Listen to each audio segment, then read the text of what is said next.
ရွှေကိုရဖို့ရေအခုလိုရတွေပေးဆက်ခဲ့ရတယ်ဆိုတဲ့ခရိုနီကြီးကိုနိုင်ဖြိုးကျော်ဝိသက်တရားလုံးပဲမင်္ဂလာပါရှင်ခရိုနီတထေးကြီးကိုနိုင်ဖြိုးကျော်ကဘုံမုံရွှေလိုမျိုးနုနုရရမြမနံပါတ်1မင်းသမီးတစ်လောက်ကိုဇနီးမယားအဖြစ်ပိုင်ဆိုင်ထားတာကြောင့်မလို့လူတွေအားလုံးကသူ့ကိုအားကျနေကြတာလည်းဖြစ်ပါတယ်ဒါပေမဲ့အရာတစ်ခုဆိုတာကလွယ်လွယ်နဲ့တော့ဘာမှမရပါဘူးဒါကြောင့်မလို့ဘုံမုံရွှေကိုရဖို့၍သူဘာတွေဘလို့ပေးဆက်ခဲ့ရတယ်ဆိုတဲ့အကြောင်းကိုပြည်သူတွေသိအောင်ပြောပြသွားပေးမှာပဲဖြစ်ပါတယ်ပထမဆုံးအနေနဲ့ကတော့ငွေပါပဲငွေနဲ့ပေါက်ပြီးတော့တိမ်ပိုက်ယူထားတာမျိုးမဟုတ်ပေမဲ့ငွေကိုသုံးပြီးတော့အချစ်ပုံစံပြောင်းလဲလိုက်တာလည်းဖြစ်ပါတယ်သူဟာဆိုရင်ဟိုရင်ချင်းရည်စားဖြစ်အောင်လိုက်ပြီးတော့ပိုးပန်းစင်ကလေးက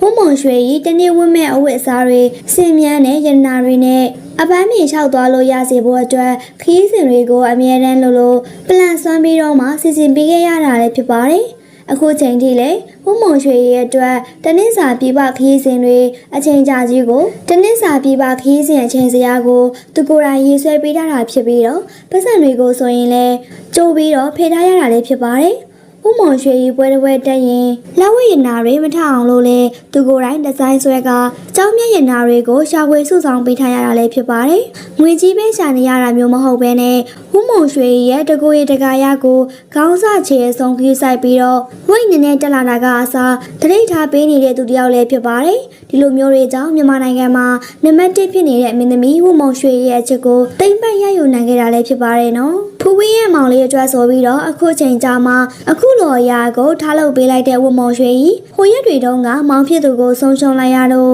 အကြီးကျယ်ဝမ်းနေနေတဲ့ဖူဝင်းနာမှာဝမုံရွှေကြီးကိုရောသူ့အမေကိုပါမတွေ့ရတာကြောင့်မလို့ပြည်သက်တွေအားလုံးကလည်းမင်းကုန်းတွေအများကြီးထုတ်ခဲ့ကြတာလည်းဖြစ်ပါတယ်ဒါပေမဲ့လေဝမုံရွှေကအခုလိုဖူဖေးရဲ့မောင်လေးအတွက်ဆိုပြီးတော့မှအလူတန်းလေးတစ်ခုကိုပြုလုပ်ပေးလိုက်ပါပြီ။ကြားထဲမှာသူမတို့လင်မယားရောအမေကပါကိစ္စတစ်ခုအတွက်မအားလဲဖြစ်နေတာဖြစ်တဲ့အတွက်ကြောင့်မလို့မောင်ဝမ်းဝဲဖြစ်သူရဲ့နာရီကိုလည်းမသွားလိုက်နိုင်တဲ့အပြင်ဟိုတနေ့ကဖူဖေးတို့စွမ်းကတ်တုံးကလည်းလုံးဝမသွားနိုင်ခဲ့ပါဘူး။အဲ့ဒီလိုတွေကြောင့်ပဲသူတာဝန်မကျေမန်းသိနေတဲ့ဝမုံရွှေကြီးကဒီလိုမျိုးတရက်လောက်အားတဲ့အချိန်ကလေးမှာမောင်ဝင်းခွဲဖြစ်သူအတွက်တေချာလေးကောင်းမှုကုသိုလ်ပြုလုပ်ခဲ့ကြတာလည်းဖြစ်ပါတယ်။ဖုံဖုံတွေကိုအိမ်ပေးပြီးတော့တခန့်တနာဆွန့်ကွက်က